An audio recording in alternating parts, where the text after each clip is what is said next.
All right, 1 Corinthians chapter 4. I read 4 different versions of this, and I like them all. But for right now, in my personal life, when I'm reading the Message Bible, it speaks to me in different levels. It's plain, it's a plainer, but it speaks to me, and that's the reason why I'm going to read it in that version. All the versions are fine. I'm not saying that the one's better than the other. I'm saying right now what's speaking to me is the Message Bible, and I'm going to start reading, like I said, 1 Corinthians chapter 4, and I'm starting now. Don't imagine us leaders to be something we aren't.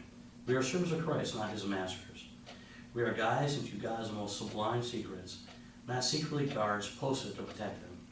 The requirements for a good guide are reliability and accurate knowledge. I'm going to stop there because, you know, the way that this is part of what spoke to me was the way that's written with the requirements are a good guide are reliability and accurate knowledge. So my thought was the reliability and accurate knowledge. Accurate knowledge is in the Bible at all times, so that's always there. The reliability is on us, I think. I think it speaks a lot in being reliable in our commitments to God, really reliable to our commitments to coming to church, reliable to our commitments to all people, no matter what our role in their lives are. That reliability part is really kind of what reinforces who God really is. I think that's the reason why it's written like this in the Message Bible. Because the accurate knowledge can always be found. It's always in the Bible. It's always there. We always find the accurate knowledge. But the reliability is that we're going to be reliable to, first of all, seek the accurate knowledge, speak the accurate knowledge, keep our commitments, the things in God that he tells us to do privately, in our own little whispers, in our own little hearts, our own little minds. I think that is, it's something huge, and especially because he's talking about leaders right at the second. He's not really talking about the servant part of it. So when it comes to being leaders in our families, leaders in our jobs, leaders in our whatever it is we do in our lives, because we all have some leadership roles somewhere. Oh, sure. I think the reliability part is something that's quite huge. Now, I don't know what it is that you may have, if you want to add anything or not, but you know, I think that the way that's written, the requirements for a good guide are reliability and accurate knowledge. And then he goes on to say, Paul, it matters very little to me what you think of me, even less where I rank in popular opinion. I don't even rank myself. Comparisons in these matters are pointless. I'm not aware of anything that would disqualify me for being a good guy for you, but that doesn't mean much. The master makes that judgment. So Paul is even saying he's so relied upon the word and what God is telling him that not even his own opinion, not to mention anybody else's, his own opinion of who he is means nothing to him because he knows what God called him to do. That's huge. That is a huge statement. I think that I can tell you, for me personally, struggling with not necessarily opinion polls, but when people are disapproving sometimes of you, even though you're just doing your thing, the thing that God tells you to do, you know, the thing that you know you're supposed to be doing, and people come up and say whatever they got to say, because it's never anything good when they have to come up and say, you're doing good, but when they go into that but, you know it's something that you don't want to hear. You know, and sometimes I think, and me personally, I know I take it to heart. And I shouldn't. I should have more of the attitude of what Paul does, and I want to have more of that attitude, where my own opinion doesn't even matter about me. What matters is I know that what I'm doing is striving forward and reaching towards the things God has said to me, who I am. And not only in the Bible for all of us, but to me personally, who I am. And keep reaching towards that. You know, we need to have points of correction where, you know, like Pastor Ron or Pastor Chris or whoever, that we look at as our leaders to say, hey, you need to stop veering over here, come back over here, or you may have wanted to say that differently, or some thoughts you don't share all, you know, with all people, or, you know, whatever it is the correction is. You got to have those people in place. But Paul, knowing that I know what God called me to do, and I'm going to go do it, And obviously, even to him, because we talked about this before we started recording, you know, those things that Satan likes to put in your head. Obviously, according to even Paul struggled with that. My own opinion doesn't even matter. It has to be what God says.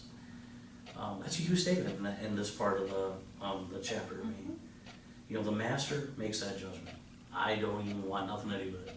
In other words, to me, I don't even want to have anything to do with that judgment. I'm glad he's the one that makes that decision. I'm glad he's the one that put in your heart who you are, and my heart who I am. I'm glad he's the one that does that. I don't have to challenge it when you tell me God said I'm supposed to do this, or anybody else for that matter. Okay, well, that's for you and God, and I believe you. And that's the end of it for me. I don't even think any more about it. You can tell me that you think God wants you to go and walk from your house through the air to the moon, and he's going to do that before you die. Hey, if that's between you and God, good for you. I don't see it can happen, but you know what? It doesn't matter what I think. That's where I want to be when all matters, when it comes to God. And I think it's a maturing process. I mean, I think I'm much better at that now than I was 5 years ago even, or even a couple years ago, when accepting God told me I'm supposed to do this. Well, I don't see that. You know, how many times when someone says, well, God called me to be a prophet, I don't see you being prophetic. You know, you get those things that pop in your head immediately that even if you say them or you don't say them, it doesn't matter. They're still there. And you start believing them. That's the problem. So I think the way he put that is, I'm not aware of anything that would disqualify me from being a good guy for you. But that doesn't matter much, because the master makes that judgment. I may not have anything in my qualifications that you see at all that makes me who God says I am. But that doesn't matter, because God said it, so therefore it is. And I mean, so much wisdom in that first part, and maybe that's why I like this version better. There's nothing wrong with the King James version. I like that one as well. I think that's what you use, right, King James? Pretty much. Yeah. Just replaces the these, the thous, the thys. It does. This version, and I need that personally. Otherwise, I stumble over having to actually think. Okay, if "the" isn't capitalized, is he talking about God or "the"? Yeah, I right. have to stop and think on that. What "the" are we talking about? Right. Yeah. But I read my real King James version as well. Just, I just find this quicker in my brain to, I don't wanna Sure. stumble over the little stuff like that Right. when, I want to get the points. like here, the point you're making now is he's really giving his validation is what he's doing, because boy, as soon as you jump ahead, to verse 8, Yeah, he's really talking very sternly to them. sure he is. Very sternly. And he's also young in his walk here, so his speech is coming out kind of raw at times, as it does in Romans. It does, but his audience needs to hear whatever he's saying the way he's saying it. Oh, Because he sure. does speak, Paul does speak differently to different groups Sure. in the way he uses Yes. his eloquence. Yeah, and that's where we get called to certain areas during our walk. Sure. You know your calling, but maybe you're not very grown up yet in that area. You're not cool, calm, and relaxed yet. But then again, those people are gonna hear you where he sends you. True, but I mean, when Paul was talking to like royalty, he spoke differently to them than he does to, like you said, the Corinthians or the Romans. Yeah. But that was because he knew he had to, because that's what God told him to do. He was that in tune with God when he was speaking. That he knew his audience was supposed to receive it the way he's hearing it. You know, there's a lot of times that I get a message from God and I don't say it exactly the same way God said it to me, because sometimes it doesn't even make sense. You know, and I should. And that's kind of a reminder, like this right here, it's kind of a reminder of that, you know, that when God tells you to speak, what he tells you to speak, and when he tells you to speak it is what you say. Yeah. And how powerful it is when you say it. It may not mean nothing to you until you say it to a person or an audience of people, Yeah. and what it does to them. Yeah. And you're like, oh my God, this is what you're God. Yeah, one time I got slammed and God told me I was gonna get slammed. That it was going to go down that way, and by golly, it did. But it didn't matter. His final word was, my word does not return void, and it didn't. And we now hear of all the fruits That's of awesome. that day. That's awesome. It is awesome. It is awesome. And you know, and thank God that when we go through things, or when He has us go to minister in some way or another, and even if you forget about it, sometimes you forget about everything you've said or whatever, and people come back to you and tell you about it, remind you, you're like, wow, God, this is why you're God. I don't remember having those conversations, Yeah, and sure. here's somebody's coming back and telling me, Yeah. this happened, and that happened. Right. You're so miraculous. You know, I'm so glad that you're in charge. Because if it was me, I can barely remember to pay my bills. So I'm so glad that you're God, and I know I'm not. And I'm good with that. I'm good with that. Me too. You were talking about, yeah, but he starts talking in the next verse, verse 5. It says, so don't get ahead of the master and jump to conclusions when you're judging before all evidence is in. I think that's some very good, wise, sound advice. Especially if you're getting ahead of the master. When he comes, he will bring out in the open and place in evidence all kinds of things we never even dreamed of, inner motives and purposes and prayers. Only then will any of us get to hear, well done of God. So he's talking about the second coming a little bit. He's talking about when we get our judgment from Christ. He's talking about somebody's going to be in death, whatever it is, that then we'll know all the hidden things that we don't know now. So we don't have a right, because we don't know all of the mystery, only a part, as he said in chapter 13, right? We only know in part. So we have no right, and how dare us to say we can sit and judge and make assumptions about people and what they're doing and why they're doing it. And he goes on to say, all I'm doing right now, friends, is showing how these things pertain to Apollos and me, so that you will learn restraint and not rush into making judgments without knowing all the facts. It's important to look at things from God's point of view. I would rather not see you inflating or deflating reputations based on mere hearsay. And how true is that in the world? That people are made and broken by an assumption. You know, and more times broken than made. How many times have you heard of pastors get accused of things they didn't do and lose their ministry and everything else? Or even, here's even more of a case, if you're a called man of God, how many successful ministries, because you stumbled, you had an affair, you got caught drinking, you did whatever. You know, how many times have people completely lost everything of that ministry, and people went and stole away everything that God built up for it? But there's still a man God called them to who they were. People forget that.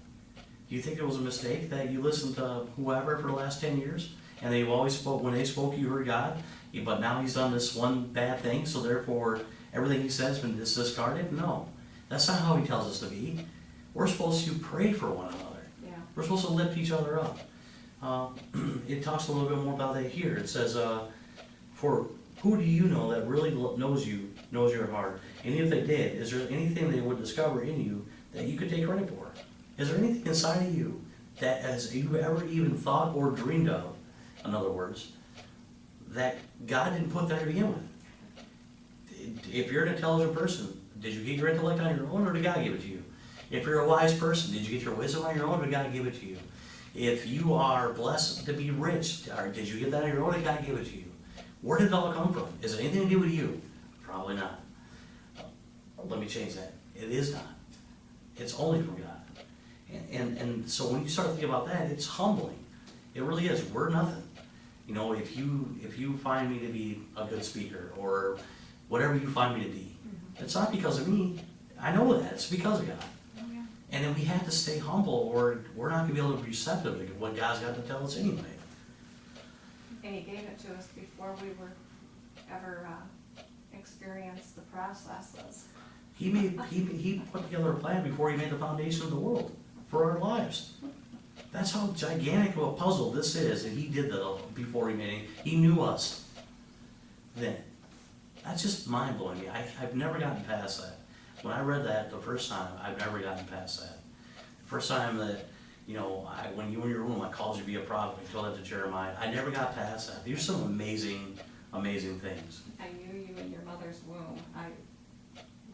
That one Yeah, affected me like that. Yours those, did. those things, I mean, that's pretty Well, amazing. and my daughter, with the technology, she knows so much more than I did, and here I have 3 children and I feel like a dummy.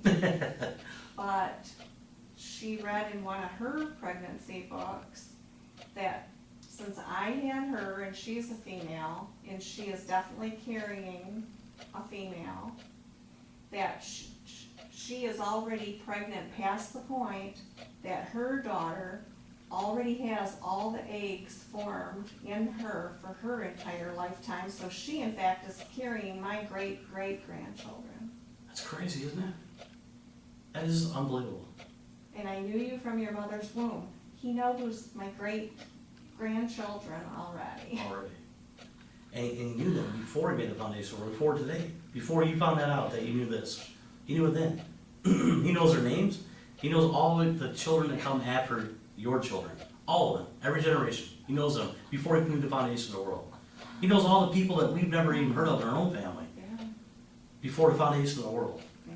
He put together the plan for us to be here right now and talking about him, reading the Bible, and having this Bible study right now, here on earth, in this little room. He put this together before the foundation of the world. It's utterly mind-blowing. So when you start taking credit for stuff that's going on in your life, how dare us? I mean, that's pretty disrespectful when you start thinking about the big picture of things. I think that a lot of times Christians and people, it's human nature, right? That they start taking things for granted. And then when you start taking things for granted, you start taking credit for things as well. Oh, even if it's something simply said like, oh, I was obedient to God. Okay, sure. Why? That's why he says it's important to look at things for God's glory. I'd rather you not see you inflating or deflating your reputation. For you know, and this is it again, for who do you know that really knows you, knows your heart, and even if they did, is there anything they would discover in you that you could take credit for? Anything? The answer is no. We can't take credit for anything. The only thing we can ever take credit for is our choice. We chose to accept Jesus Christ, our Savior. That's the only thing we can take credit for. Oh, sure. And it's the best choice we ever made. Yeah, he gives us that. He gives us that, and he wants us to have that, and I'm glad he gave us that. So, we're done. Is everything you have and everything you are sheer gifts from God? So what's the point of all the comparing and competing? You already have all you need. You already have more access to God than you can possibly handle. Without bringing either Apollos or me into it, you're sitting on top of the world, at least God's world, and we're there sitting alongside you. I mean, that's just pretty much it. You're sitting on top of the world. You have more access than you can even handle, and that's not enough for you. And it's like that for us too. I think sometimes we get caught up in like things that happen in our lives, and we look at the horrible thing that happens right here, and we forget how big God really is. Oh, yeah. Because the devil likes to put it right in our face, you know. There's a statistic that they were testing NBA people who shot 3-pointers. And there is a 72% more likelihood chance that when you're shooting the 3-pointer from the 3-point line, which is 30 feet away, 32 feet away, that when someone puts their hand here, you know, you can see the hoop still, this much. When they put the hand there, you have a 72% more chance to miss the shot. Even though, if you're practicing by yourself, you make those shots with your eyes closed. But when someone puts their hand in between your face, you have a 72%, that's what I heard on sports science thing, chance to miss a shot. That's how our minds are. In general, when Satan puts things right in our face like that, there's a 72% chance we're going to not see God in it. You know, and that was the reason I made that analogy, is because, hey, when bad things are happening, don't forget, not too long ago, great things were happening. Not even, I'm sure throughout that same day when this happened, you had blessings and miracles. Let's not forget that. Let's remember that God's a bigger God than whatever's going on right here. Yeah. You know, of course when we're getting blessed, or we're having good reports, or we're hearing good reports, we should be giving God all the praise and the glory. But when that thing pops up right here, because of what God's already done, we should still be giving Him praise and glory. Just for the fact that He knew us from the foundation of the world. And He put together a plan for our lives. Even if it was a plan that we don't like right that second, we should still be giving praise. because he thought about us enough to do it. You know what I mean? He cared enough about us to make us. He called us our name before we were born. He knows our real name. We're only being called what our parents told us. Our real name is in the book of life. He called us that then. Sorry, let me move on. Hold on 1 second. I lost my place. About 9. Yeah, well, okay, you're right. It seems to me that God has put us who bear his message on stage in a theater in which no one wants to buy a ticket. We're something everyone standing around and stares at, like an accident in the street. We're the Messiah misfits. I love that. We're the Messiah misfits. You might be sure of yourselves, but we live in the midst of frailties and uncertainties. You might be well thought of by others, but we're mostly kicked around. Most of the time, we don't even have enough to eat. We wear patched and threadbare clothes. We get doors slammed in our faces, and we pick up odd jobs anywhere we can to eke out a living. When they call us names, we say, God bless you, in return. And when they spread rumors about us, we put in a good word for them. We're treated like garbage, potato peelings from the culture's kitchen. And it's not getting any better.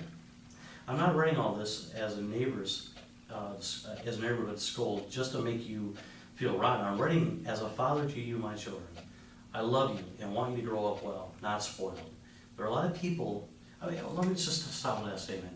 Here's another reference that Paul understood from the foundation of the world, that everything was supposed to be father-son, it was supposed to be generational, it was supposed to be passed down. The love, the wisdom, even you think about, Psalm 21, thy rod and thy staff comfort me. Sometimes we need to be scolded. And not in a way that's horrible, but you're doing, just black and white, what you're doing is wrong. That's right. What you're doing is wrong. It's not biblical, it's not lining up, you need to do it different. We need that. It's like a shot, and sometimes it makes us mad. But that's a true statement. Usually when you get past the mad, you think about it and you pray about it, you're like, you know what? They were right. Yeah. And I don't know how many times in my life, even to my own son, I had to go back and say, I was wrong, I'm sorry. Yeah. I shouldn't have reacted the way I did. Been there. Yeah. And I'll do it a million more times because I don't know how else you can teach integrity to a person unless you're willing to say I was wrong. I try to do the right things all the time. I really do. But I drop the ball every day. I don't want to, but I do. And sometimes I drop the ball with him. And I have to be willing to say to my own son, I was wrong, I'm sorry. Oh, yeah. And I love you, and that's what I always want you to remember, is that I love you, I'm here for you, I'll always be here for you. I got mad and I said X, I shouldn't have said X. Because it's not really what I meant. It's not really it was a feeling I was having, it's not really my thought. Yeah. Yeah. And it's hard to do. But even this, so he's talking about the spiritual capacity as a father to a son. Having that father-son ministry, or I'm just saying father-son, not to be sexist, but just because that's what it's always referred to as. Mm-hmm. It's important because our parents died. And then who do you have to give you that type of advice? Who would be put in your Your place? parents might not have been capable. Right, or they might not be Spiritual capable. side. Or any side, for that matter. There's some parents that True, nowadays, yeah. have no wisdom. They don't live wise at all. Yeah, they don't. They squander everything that ever happened to them because they don't know the love of God. It's the love of God that changes all that in us. It's not us. We may want to think we're wise before we get saved, but when we get saved, we realize how dumb we are. That's the longer I have gotten into this journey with God, the dumber I feel. Thinking I knew whatever I knew 6 months ago, even. Yeah. Not to mention 20 years ago. Oh, yeah. And I want to be humble, though. And that's something that's kind of odd, I think, too, when you tell people that. I need to be humble. I need you to tell me, whoever you are, I need you to tell me, you're wrong. That's not the way it is. What you're saying, you're taking, like Paul's talking about right now, you're taking credit for things that had nothing to do with you. Yeah. You can't do that. It's close, that's dangerous. It might even be blasphemous. You don't want to take that chance. It's haughty at the very least, and you don't want to be people to think you're haughty. I need people to tell me that kind of stuff in life. I really do.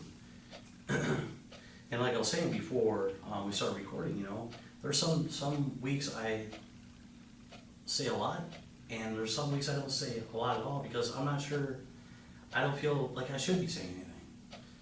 There's sometimes that you're supposed to share what God's telling you, and sometimes you're supposed to shut up and let other people share with you what God's telling them. I was told to listen for about 3 years. What do you mean? Not to speak. God specifically said, listen. When you're coming here, you're going about, or just in general? Another Oh, another church? church first is where it started. And it was, you know, I heard it a few times.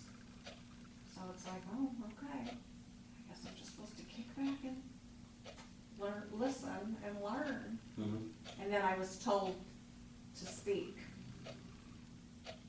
And I mean, are you happy with the way that worked out? Yes, because I didn't think that it was almost coincided with my directions to, you know, get this ordination thing. Mhm. So I didn't even know what it was called. I had to ask Pastor. I said, this is what God has told me to do, even though I'm not even healthy, I don't even know if I can hold a pencil yet. Sure. But by the time I looked into schools, it was a process as well. And then God led me to the school, by then I could hold a pencil. But I was limited to the amount of time I could watch the class because of my vision Sure. and take the notes, you know, to hold the pencil without excruciating pain. Yeah. But We're talking about joint stuff. It's everything was, yeah, just, but it was so orchestrated and I was being led exactly. And then I did have the confirmation as to the why I'm gonna be needing this in the future. well, that's awesome. You know, it's so amazing that in our most difficult times, God still gives us things to do that's going to bring us to another level, a different level. I mean, for you, it's formal schooling. It's not like that for everybody. But when you hear people, when they're telling you their testimony, if they're telling you everything, they're telling you stuff that God is doing in their lives, you know, on His own, that He has to do, whether it's a healing or changing the way you think, or a loved one thinks, or your husband, wife, whatever, your child, whatever it is that's really, you know, on your heart. God's taking care of that. But then at the same time, He's developing you. Oh, yeah. He's developing you through it, and He lets you in on, I'm developing you with this right now. Yeah, and I didn't think I would enjoy it, because it was His idea, it was His desire placed in me. And then once I began and I saw I could do it, limited, I loved it. Yeah, see? I loved it, It goes back to Him knowing you better than you know you. yeah. Or me. Because, and I loved it because all of these studies I had done on my own that are up here like balloons, He attached the strings and brought them all together. Because then I can now go forth and teach in my orderly fashion that I function best in. Right. And that's something that's so exciting about God. Even, you know, I've heard, I can't even tell you how many times, even people who shortly afterwards pass are talking about in hospital beds, have told me that God has just brought me to a new level in this, even at the end of their lives, and they're excited. They are, you know, because they're finally free for something, a lot of times, that they've dealt with for however long they've been alive. And that freedom means so much. You know, freedom means everything. And, you know, it's exciting. It's exciting that God cares about us so much. He even gives us freedom up to our last breath. That's some good stuff. It really is. And a lot of times, you know, we're here and we're mourning people, and they're excited, they're thrilled. They're in a place that is so far beyond anything we know in this world. And it's such jubilation and such joy and such, you know, happiness and love, and states are perfect that we can't even conceive. And we're down here crying, why did you take them? Because they're happy. But we're really mourning over ourselves, not really the person. It's the self-centeredness. It is a self-centered. But, you know, you love people, you want them around, you know, and I get all that, but they're, you know, even like both my parents died in the last, 12, 13 months now. But you know what, they're happier. Good for them. I'm happy for them. They had a horrible life. I mean, we all do. That's my point. It's not all rainbows and, you know, just and balloons and just great candy, and that's not how life is. Life is probably 80% getting knocked down and 20% standing up. So now you're in heaven and it's all the time. Just joy, love, perfection. I mean, how much better is that than this? Sign me up. Unconceivable. Sign me up. Yeah, it's inconceivable. Not now. Not now, yeah. but signing up. Yeah, I wanna see these grandbabies, I- a great grandbaby. I understand, I totally get where you're coming from, and I agree with you, I mean, I don't wanna die, but I know what's coming is better than this, it's gotta be. But what's the point of doing this if it's not better? It's gotta be better. And even so, let me say this too, and I don't, cause I don't wanna make it sound like life is bad. Life as a Christian has been harder for me with the things that have happened to me emotionally than they ever were before I was saved. But I couldn't handle it before I was saved. God has given me the ability to be able to handle things that probably everybody goes through. You know what I mean? I don't know. I don't compare myself to other people. But God has given me the ability to get through it and keep my joy. Yes. And keep my peace. Yes. And keep my happiness. And love people still. Instead of being a bitter, like I was before I was saved, a bitter ball, Right. angry, wanting to fight, whatever mess I was before I was saved. But people that have that testimony, wow, God really has big things in your future. No, it doesn't matter if he does. I don't care how big it is. See, what I'm saying is, But it might be big to you. oh, it'll always be big to you Yeah. and me, and wherever you God has planned for you is huge. It's the biggest you can handle, Yeah. and me, Yeah. and that's just great. And I think that, and even though he doesn't really say that here, learning to get to a place where you can actually genuinely celebrate other people's victories, miracles, whatever that comes from God, even when you're in a place of pain, and you're in a place of, you're in a horrible place It because shows me up, it's something that, yes, then you know how much you love God. Because other people's joys give you joy, no matter what's going on in your life. yeah, this cancer-free, I'm just ecstatic about it, And that's how I feel about just ecstatic. my friend that I work with. She got a report, it's a minor procedure, and she's gonna live a normal life. Yeah. And as a matter of fact, I didn't share this part, that 20 years from now, maybe 20 years from now, they might have to do it again. Maybe. But her whole quality of life is gonna change like that. Yeah, And that's just amazing stuff. yeah, And a lot of times people credit doctor, well, same with what Paul's saying right here. The doctor didn't invent it all by himself. God had to come and show him how to do it, or give him the vision how to do it. I can't tell you how many times as a technician at work, and the stuff I do, that I don't know what to do next, and I say, God, you gotta show me, and he shows me. It's not me, I'm not some sort of genius, he shows me. And I tell people if they ask, how did you do that? I don't know. I don't know how I did that. God had to show me. I didn't have a clue how to get from here to here, but God made the bridge. And I don't mind giving him the credit. I want to give him the credit. As a matter of fact, the more I walk with God, the more I want to give him credit for everything. I don't want nothing to do. I don't want people to even see me. I want God to see it. I want the whole world, like I see the whole world right now. That's why I want people to see God when I'm talking, around me or whatever. But let's move on, because we'll never get done with this, He said, I love you and want you to grow up well, not spoiled. There are a lot of people around who can't wait to tell you what you've done wrong. We've already touched on that a little bit. But there aren't many fathers willing to take the time and effort to help you grow up. It was as Jesus helped me proclaim God's message to you that I became your father. I'm not, asking you to do anything I'm not already doing myself. This is why I sent Timothy to you earlier. He is also my dear son and true to the master.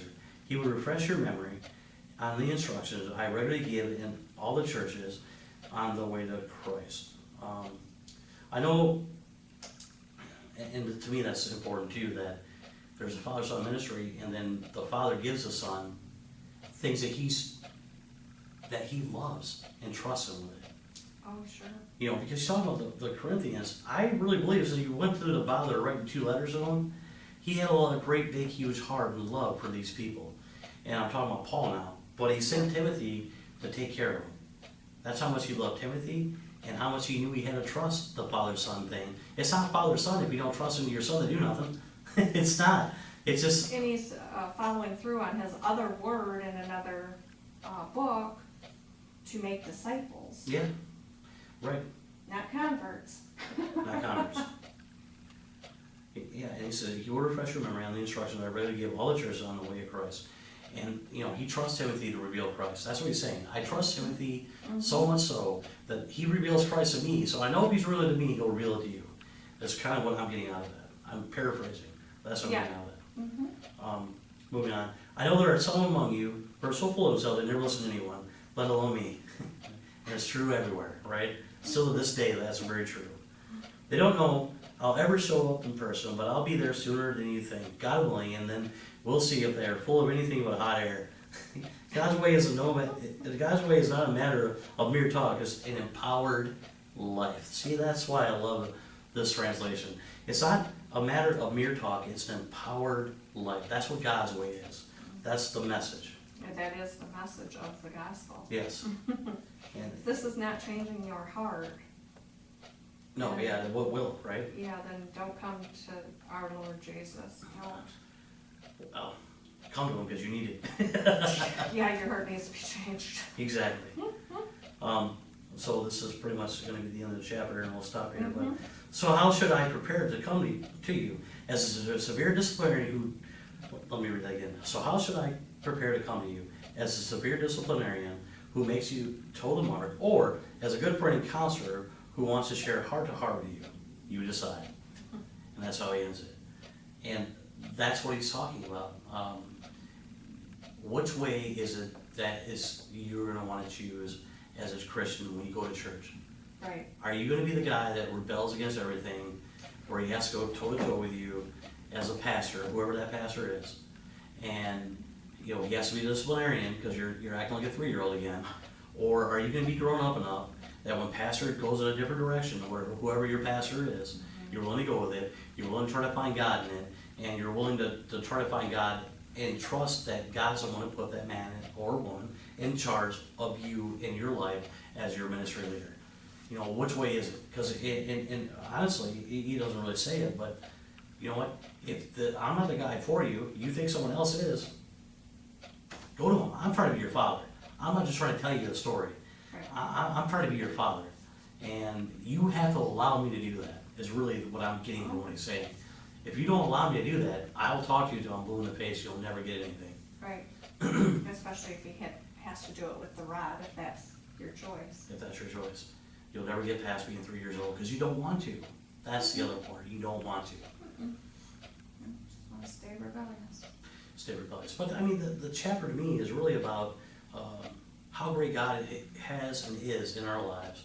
How much he has given us everything. How much we have access to God all the time. And how much we have to believe and trust that he puts the right leaders in our lives for a reason. Even if the reasons we don't agree with. We still have to believe that God has a better way of making decisions than me. And if not, then why am I saying I believe in God? Because I don't. I believe in me. That's what I'm saying. I mean, you're in essence saying, I don't need God, the way I think is better. You know, because of what I'm thinking is superior to God. You know, and that's kind of what he's talking about here too. So would you rather me as your pastor, what you, and I, again, I'm paraphrasing this, what you called me, which was your father, would you like me to come as your father that's happy and want to show you things, be your counselor, be your cheerleader, be your guide, be the guy who passes wisdom on you? Or do I have to come here and tell you all over again, don't spill milk on the floor, don't eat in the living room, don't, you know, which guy do you need me to be? I'll be either one, that's what fathers are, but I'd much rather be your friend. You know, get grown up, get past yourself, get over yourself, realize it's God that's in control of all of it. And that's really the message of the whole chapter to me.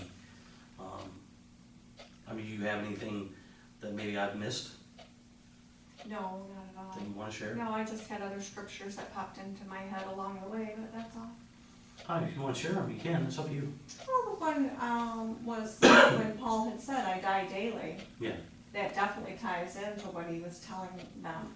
I don't remember which scripture.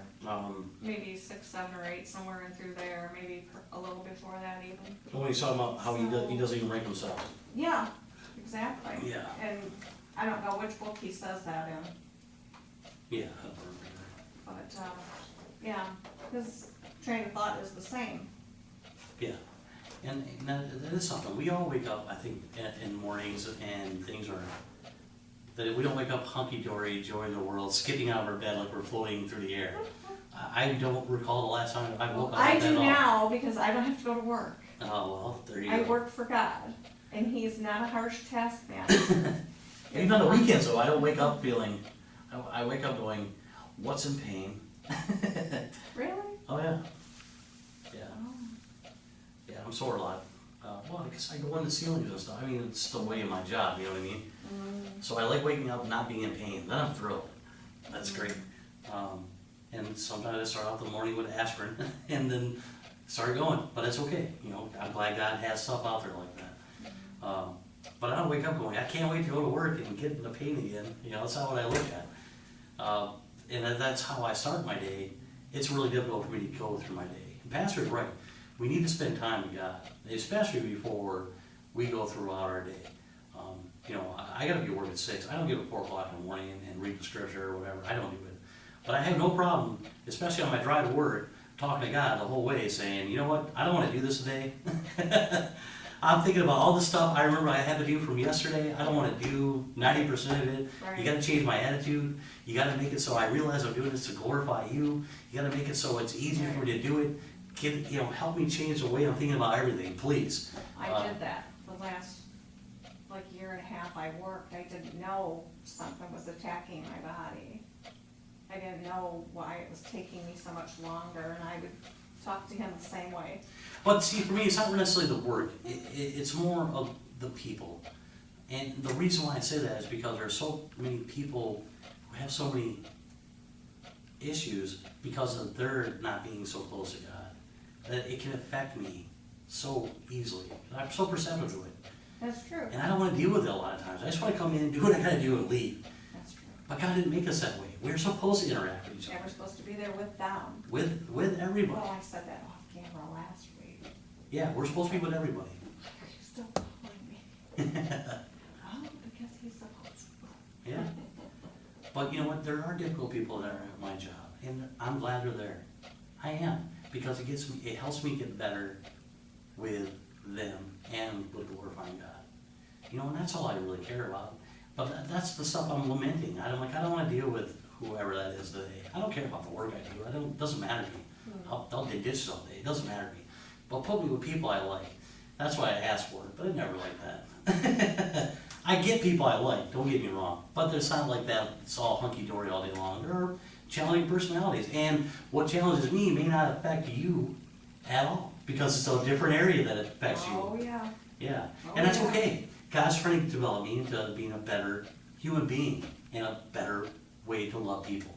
And I'm okay with that. But sometimes I have to say, you know what, God, I need you to help me in this stuff because I don't see it initially. Let me at least shut my mouth and not say anything offensive. Let me, wait a minute, hold my breath, whatever it is, and say the things that you want me to say. And that's all I want. And that's what he wants, though. And I want to be that So way. that he wants us to come to him, because he knows some things are difficult for us. Some things are impossible without him for me. Some things are impossible to deal with people-wise without him. I could not do it unless he was there. And I'm okay admitting that. Before I wasn't, I was too prideful, but I'm telling you, there are some personalities that send me right through the roof, where I'm gonna start taking chairs and, you know what I mean? And not because I'm angry, but because there are people out there that feel around when they're talking to you to find the things about you and do and say those things intentionally. There are people like that in this world. And that's what irritates me. I don't like people, and this is in general, this is some of my own hang-ups. I don't like people who are bullies. Like, I played bully with Tim, but I would lay my life down in a heartbeat to save that man from anything. And he knows it, and his kids, and his wife, and his grandkids, and their spouses. I would in a second. It's sort of like when you have a brother, everybody can gang up on your brother, Right. but God forbid anybody outside the Nobody else family. better not come. Exactly. Yeah. If it's not one of the Or family, we'll talk about our children, yeah, but you better not, or you're gonna see Mama or Papa Bear. yeah, exactly. And you won't like it. You will not like it. No. That's how it is with Tim and I, you know what I mean? But I mean, I don't like people who are bullies. I don't like, some things set me off.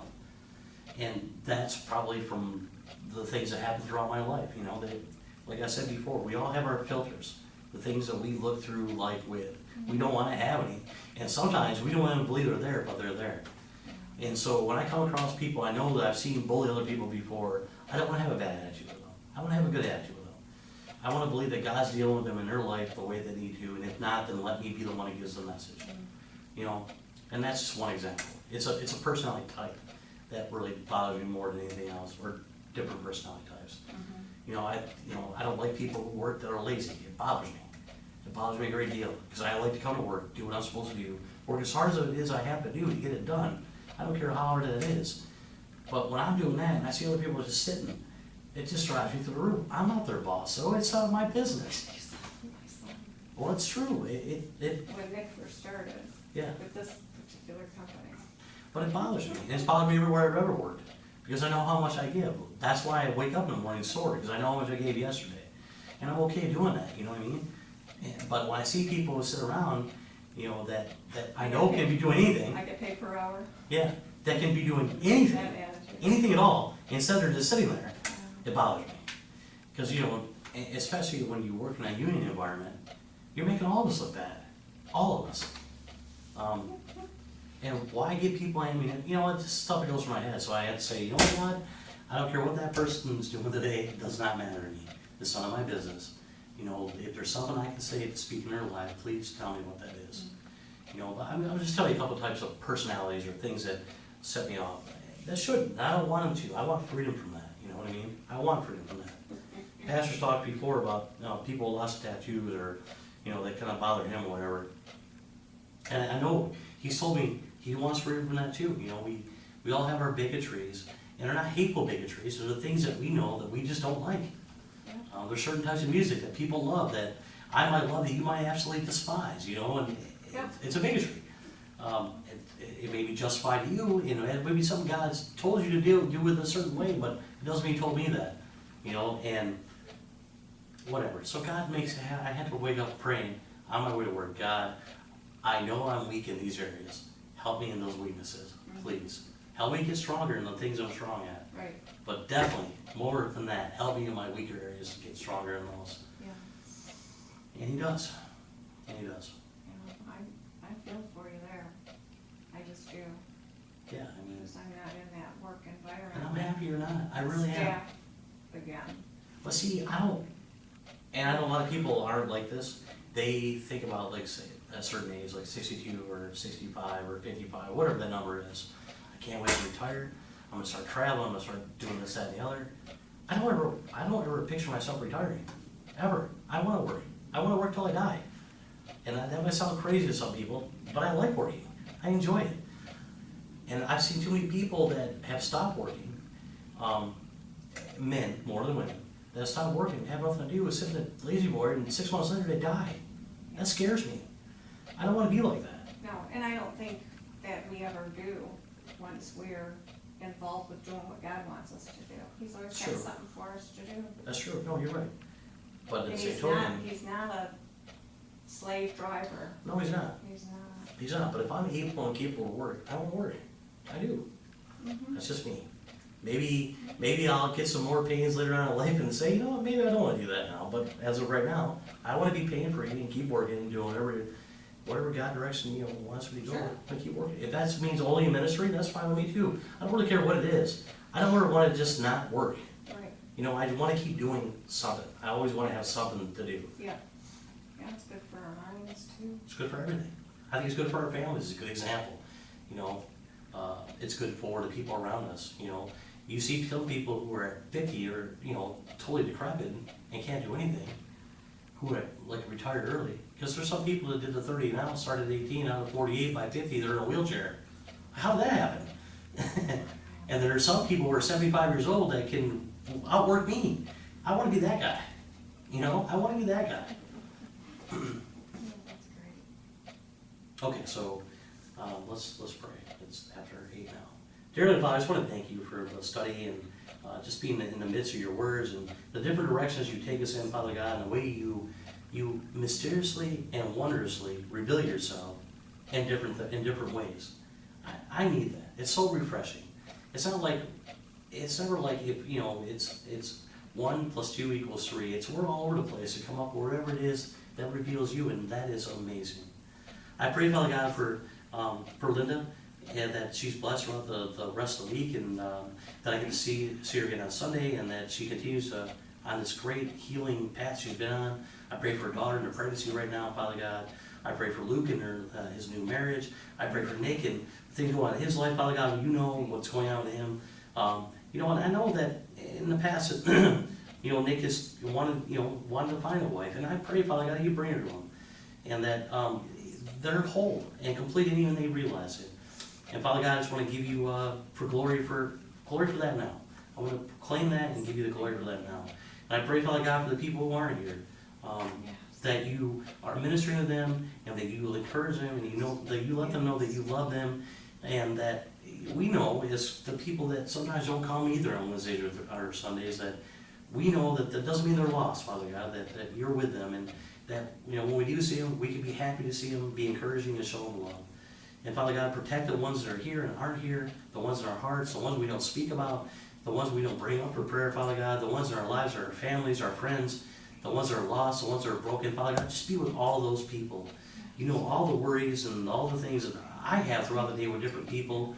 Most of the time I say stuff, sometimes I don't, Father God, just be with all of them. And I pray, Father God, that you stay with me and that you keep me safe. And until next time, I get to be here with the people that you put me here with, my family and you. And Father God, I come to you and ask these things through your Son, Jesus Christ. Amen.